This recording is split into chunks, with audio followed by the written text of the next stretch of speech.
Okay, I told you I still had some secret must-own lenses left to talk about. So let's talk about a neat little lens, and it's not made by Nikon. Nikon only wished they ever made a lens this good. They never did. At no point in time did Nikon ever make a lens this good. Now, I worked in a few camera stores. This lens reminds me of some of the $10,000 and $15,000 Leica lenses that I used to play with when the boss wasn't around. Let's take a look at it. Got a couple of them. Ta-da! It's the Voigtlander 40mm f2. Now, this is available in a mount for Nikon and also for Canon. If you're blind and someone handed this to you, they would go, "Oh, that's a hunk of lead." Let's talk about the lens a second. What's unique about it? By the way, I've got it inside a neoprene slim hard drive case. It is about ultimately 4mm shorter than the 50mm Nikon Pancake. Let's talk about why this lens is special and its current price, its usefulness. By the way, this lens has a huge cult following. Most people have never heard of it. New, it is $450. Typically, you can find it used for about $300 and $350. You're thinking, well, that's an awful lot since I can actually get a Nikon 50mm Pancake lens for about $50, $60. So why is this, worth $450? Because it is exquisite. It is a dream. What does it have that the Nikon Pancake doesn't have? Extreme precision, unlike anything Nikon has ever produced. That's a double negative. You're never supposed to use a double negative, right? By the way, this is like an AIP lens. Now, Nikon only had a few lenses like that. What is an AIP? Think of an AIS manual focus lens and mate that with an AFD lens. Now, this one actually has CPU contacts. Now, if you think of just removing autofocus off of an a D series, a Nikon lens, so that you have manual focus, but you still have matrix metering sent to the camera, that's what this has. You can also use it on D3000 and D5000 series cameras because it has CPU metering. It actually has data fed to the camera that tells the camera, like the D3000 and 5000 series, what's actually sitting on the front of the camera. Non-CPU lens data obviously is not present for like older AI and AIS lenses on the 3000 and 5000 series. So the camera has no idea what's sitting on the front of it. In this case, it does. So this lens is just silky smooth. It's the most exquisite precision. This lens actually falls into a new category. I've actually talked about lenses that are the cat's ass. Well, this lens actually is another category. I've had this lens now, and it still looks brand new. I've had it for almost 2 years now.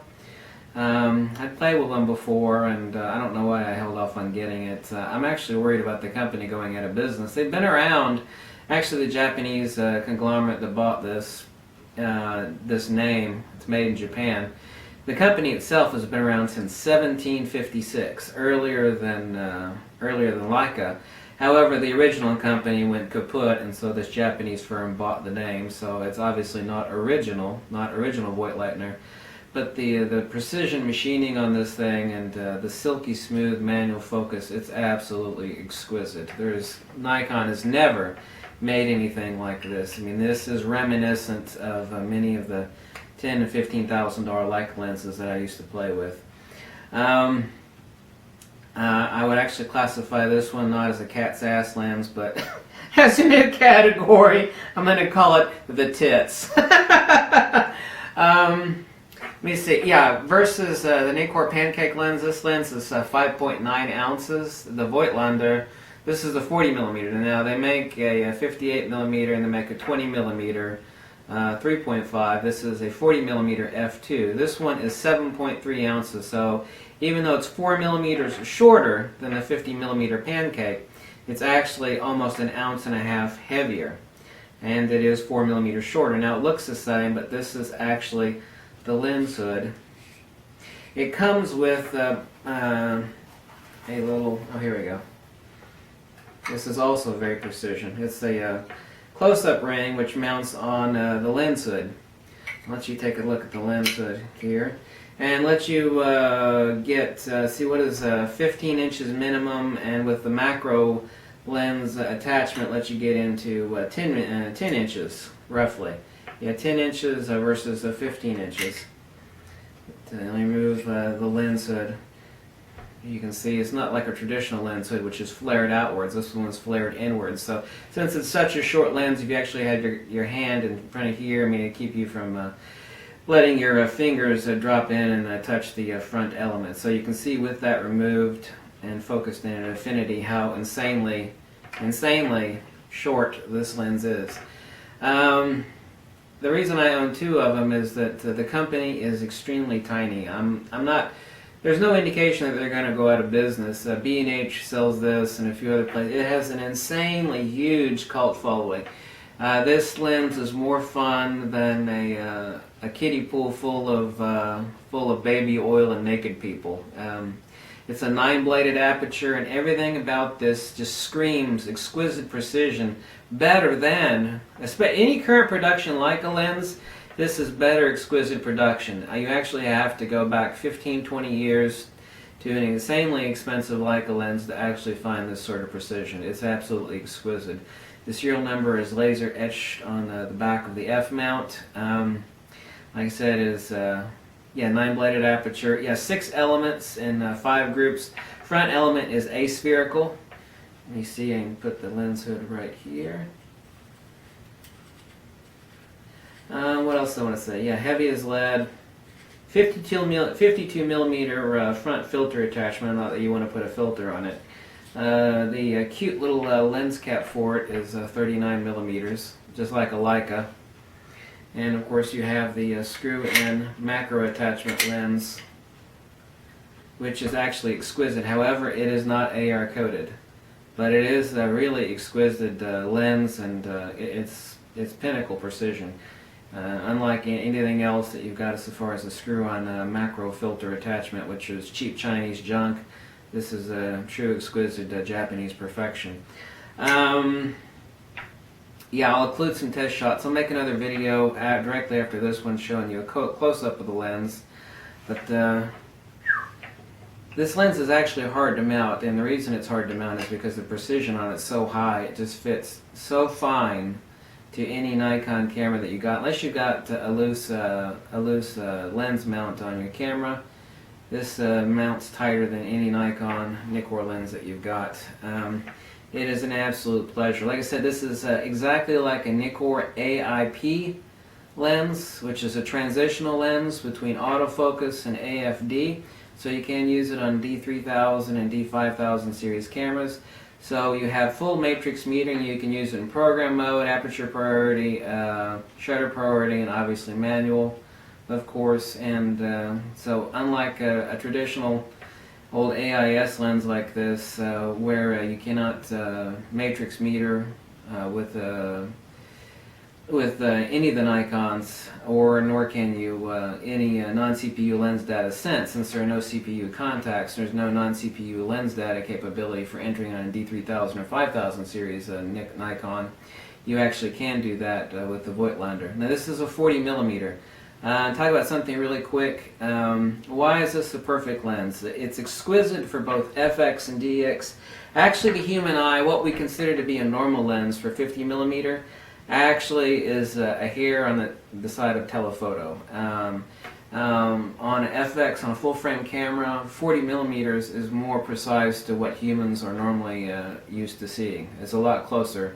It's actually almost perfect. I think it's 42.5 degrees is supposed to be the exact equivalent of human vision, and here's 50 millimeters, so this is 40. It's a hair larger than that, but it's not wide, and it's a hair short of what you consider to be normal, i.e. 50 millimeter for full frame. Obviously on DX use, this is perfect as a DX lens also, since it's equivalent APS-C, crop sensor mode, angle of interception, making it the equivalent of a 60 millimeter lens on APS-C or DX sensor Nikon. So it's absolute 100% perfect perfection for DX and Nikons or full frame Nikons. The only issue that you have is that this thing is so insanely short that you know, you've got one ring here that doesn't move. Obviously you have your aperture ring, your focus ring, so you got one tiny ring here to grab when you actually mount it on your camera. So it's so tight. It's so tight. Like I said, this is a totally different class of lens. I've got a couple more lenses to announce as far as must-have lenses, but I've been waiting to announce this one. I wanted to actually grab another used one before they kind of disappeared, and I was also worried since the company is so small. They still make a couple cameras. One's a medium format, and they make a handful, just a very small handful of lenses. Most people in America have never heard of this lens. This lens is a huge secret in Japan. Secret, and most people never heard about it. Actually, when they sell them in camera stores, you can talk to people that work in camera stores and that actually have these, the larger camera stores, and they never sell them. It's not because it's not exquisite, it's that nobody's ever heard about it, and their advertising budget is very small. But those that have it absolutely love it, and it's got just an incredible cult following. And not having this lens is absolutely unthinkable.